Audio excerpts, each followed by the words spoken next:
Assalamualaikum warahmatullahi wabarakatuh.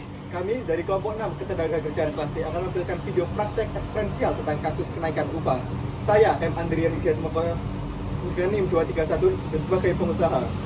Saya Kelas Stabilitas dengan NIM 232 sebagai legal konsultan dan narator. Saya Dewi Muratu Solihat dengan NIM akhir 237 sebagai mediator. Saya Dani Wijaya dengan NIM akhir 234 sebagai Ketua Serikat Pekerja. Baik, silakan menyaksikan. Hubungan industrial yang harmonis adalah dambaan setiap elemen produksi. Namun, ketika laju ekonomi tidak berbanding lurus dengan kesejahteraan, perselisihan kepentingan kerap menjadi jalan yang tak terhindarkan. Memasuki pertengahan tahun 2026, PT Surabaya Mega Manufaktur yang terletak di kawasan industri Margomulyo Surabaya menghadapi ujian besar. Ketetapan upah minimum kota yang dirasa belum mampu menutup defisit daya beli buruh akibat real perkotaan.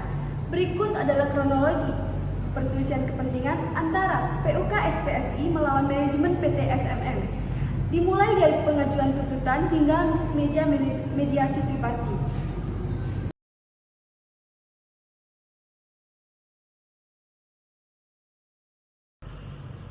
Selamat pagi Pak, maaf dan waktunya. Baik, Bapak silakan. Saya membawa amanat tertulis dari rapat akbar teman-teman anggota serikat buruh yang diadakan kemarin malam. Wah, Pak Merah Mas Dani. Biasanya isinya serius. Surat permohonan negosiasi dengan angka 8,5%, Mas Dani serius dengan angka ini. Angka ini jauh di atas inflasi grup pemerintah. Kami sangat serius Pak, angka 8,5% bukan hasil tebakan. Litbang Serikat Pekerja telah melakukan survei di Surabaya Barat maupun di Surabaya Utara. Harga beras premium naik, tarif listrik kontrakan naik, belum lagi biaya transportasi buruh.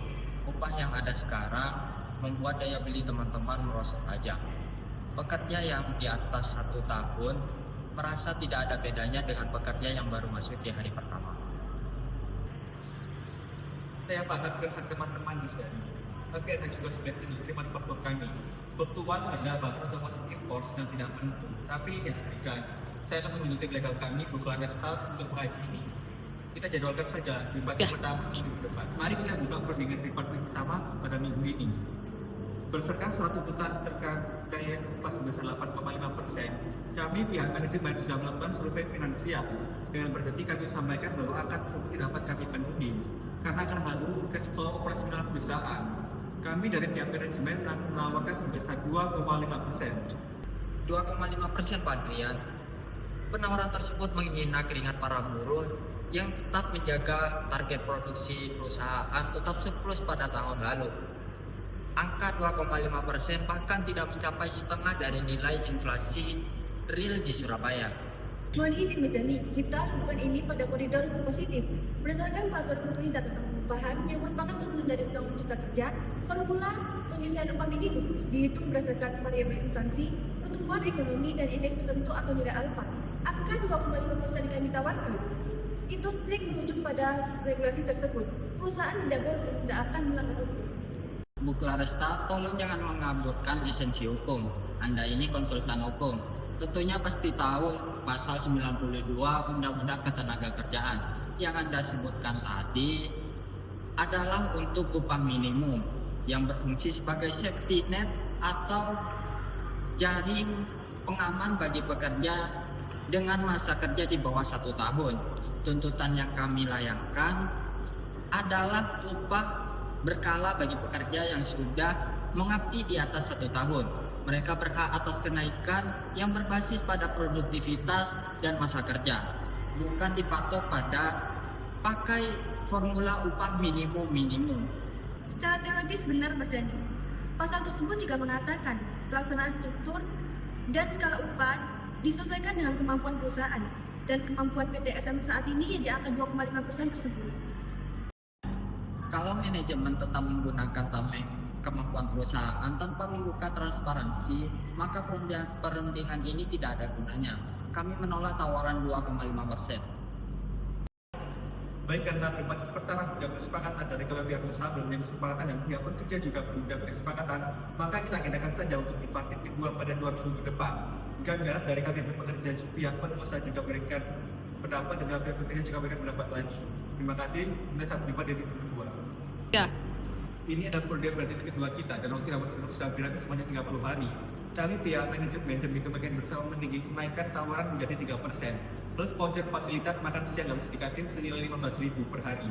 Ini sudah menjadi bersama maksimal kami, Mas Dani. Kami juga sudah menurunkan ego kami, Mas Andrian. Tuntutan kami turunkan dari 8,5% menjadi 6% mutlak tanpa kompromi. Tapi penawaran Anda jauh dari rasa keadilan. Voucher makan siang tidak bisa dipakai untuk membiayai sekolah anak-anak kami. Jika serikat tetap bersikeras di angka 6%, maka kita tidak akan pernah ketemu titik temu. Manajemen tidak bisa dipaksa melampaui kemampuan finansialnya. Baik, jika pintu negosiasi di perusahaan ini tertutup oleh arogansi manajemen, kami akan menggunakan hak konstitusional kami. Sesuai pasal 137 Undang-Undang Nomor 13 Tahun 2003, kami akan menggelar aksi mogok kerja yang akan kami mulai dari Senin depan selama 3 hari. Seluruh lini produksi akan berhenti.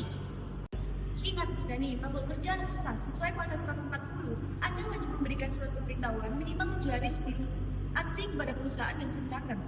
Jika tidak, mogok kerja itu ilegal dan kami bisa menjatuhkan sanksi kualifikasi mangkir hingga PHK.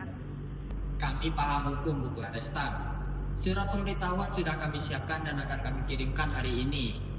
Hari ini juga mari kita tanda tangani risalah perundingan ini yang menyatakan bahwa perundingan ini gagal total. Sudah pulang semuanya, mari kita serahkan dan tanda tangani risalah ini, kita selesaikan perjalanan ke instansi ketenaga kerjaan.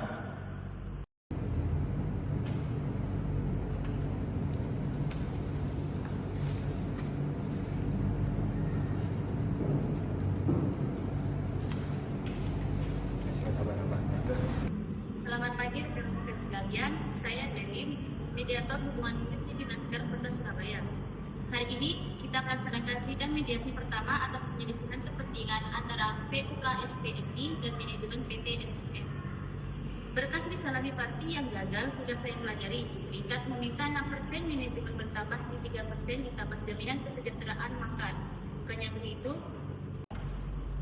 Benar Ibu Dewi, kami terpaksa menggunakan jalur tripartit ini karena manajemen terus-menerus menggunakan formula upah minimum untuk membatasi para pekerja yang sudah loyal bekerja di atas 1 tahun. Bagaimana tanggapan dari pengusaha, Pak Jan sama Bu Claresta?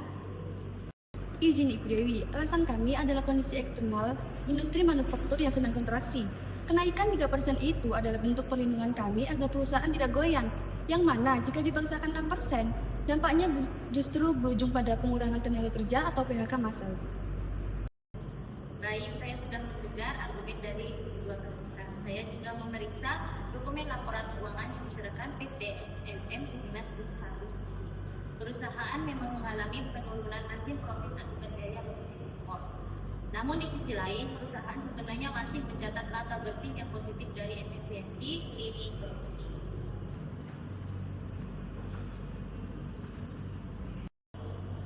Rekan-rekan sekalian, esensi dari penyelesaian penyelisihan hubungan industri menurut Undang-Undang Nomor 2 Tahun 2004 bukanlah mencari siapa yang menang atau kalah, melainkan win solution demi keberlangsungan bekerja dan keberlangsungan usaha.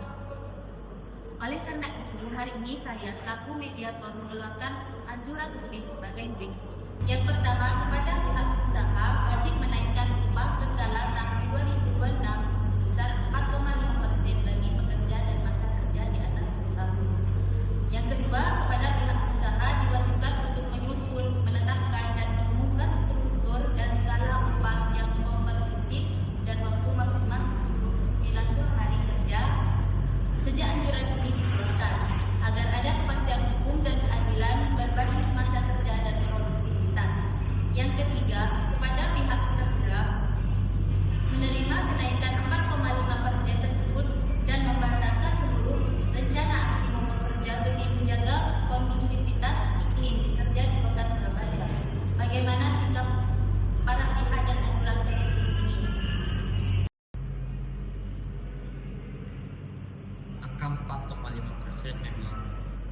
bawah ekspektasi awal kami, Bu. Namun adanya kewajiban hitam di atas putih bagi perusahaan untuk menerapkan struktur dan skala upah dalam 3 bulan merupakan kemenangan substansial bagi kami para pekerja di masa depan.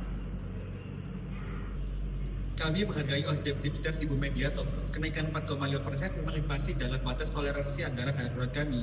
Kami berkomitmen penuh untuk menyelesaikan segala struktural dan upah demi menjaga keharmonisan hubungan industrial. Kami PT SMM menyatakan menerima anjuran.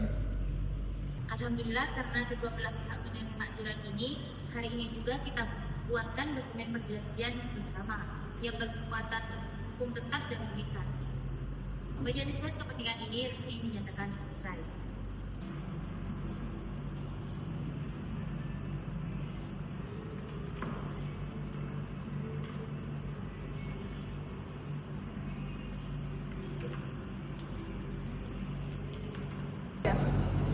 Hukum tidak hadir untuk menindas salah satu pihak, melainkan sebagai timbangan penyeimbang. Melalui mekanisme tripartit, mogok kerja yang merugikan seluruh pihak berhasil dicegah, hak pekerja diakomodasi, dan keberlangsungan perusahaan dapat tetap terjaga. Melalui kasus PT SMM, kita belajar transparansi komunikasi dan kepatuhan terhadap struktur dan skala upah menjadi kunci utama keberlangsungan perusahaan. Terima kasih dari kelompok kami. Semoga simulasi praktek eksperiensial ini bermanfaat.